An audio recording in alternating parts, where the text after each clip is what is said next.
नमस्कार प्यारे बच्चों। हमने कक्षा 9 की हिंदी की जो हमारी गंगा पाठ्य पुस्तक है उसका पाठ 1 समझा था, ठीक है, जो कि था हमारा 2 बैलों की कथा। आशा करती हूँ आपको वो जो पाठ है अच्छे से समझ आया होगा। तो आज हम शुरू करते हैं काव्य खंड से, जो हमारा पाठ 8 है, रैदास के पद। तो सबसे पहले हम इसमें रैदास जी के बारे में जान लेते हैं। तो रैदास नाम से विख्यात मतलब प्रसिद्ध, ठीक है। संत रविदास का जन्म काशी वाराणसी में हुआ।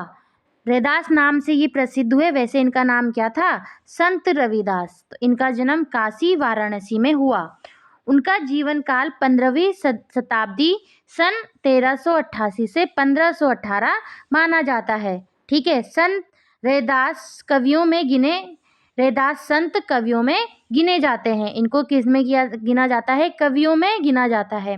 उन्होंने बाह्य आडंबरों का खंडन कर मन की शुद्धता और आंतरिक भक्ति को ही सच्चा धर्म माना है। वह जो जैसे मूर्ति पूजन, इन सब बाहरी आडंबरों को, ठीक है, इनको नहीं मानते थे। इनका वो क्या करते थे? खंडन करते थे, विरोध करते थे। उनका मानना था कि सच्चे मन से अगर हम किसी की भक्ति करें, वही सब सच्चा धर्म है, वही सच्ची भक्ति है। तो रैदास ने अपनी काव्य रचनाओं में सरल व्यवहारिक ब्रज भाषा का प्रयोग किया है। जो भी उनकी काव्य रचना है उनमें उन्होंने अपने सरल और जो व्यवहारिक ब्रज भाषा है उन सब का प्रयोग किया है, जिसमें अवधी, राजस्थानी, खड़ी बोली और उर्दू फारसी के शब्दों का भी मिश्रण है। उनकी सरल ब्रज भाषा में लिखी भक्ति रचनाएं आदि श्री गुरु ग्रंथ साहिब जी में शामिल है। उनकी जो सरल ब्रज भाषा में लिखी गई जितनी भी भक्ति रचनाएं हैं वो कहाँ है? श्री गुरु ग्रंथ साहिब जी में शामिल है। और वे आज भी समानता, प्रेम और भाईचारे का संदेश देती हैं। तो इनकी जो रचनाएं हैं वो समानता, प्रेम और भाईचारे का संदेश देती हैं। उनकी रचनाएं रैदास बानी में संकलित हैं।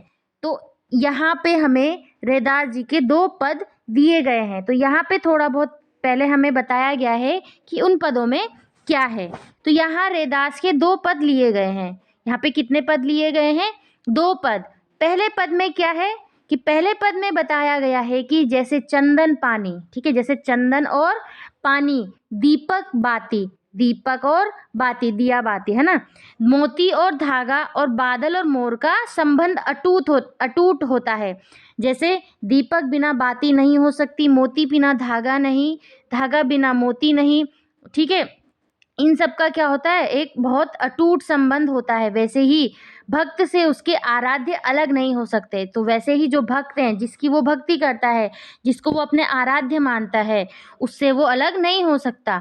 इस पद में अनन्य भक्ति और आराध्य के प्रति समर्पण का भाव प्रकट होता है।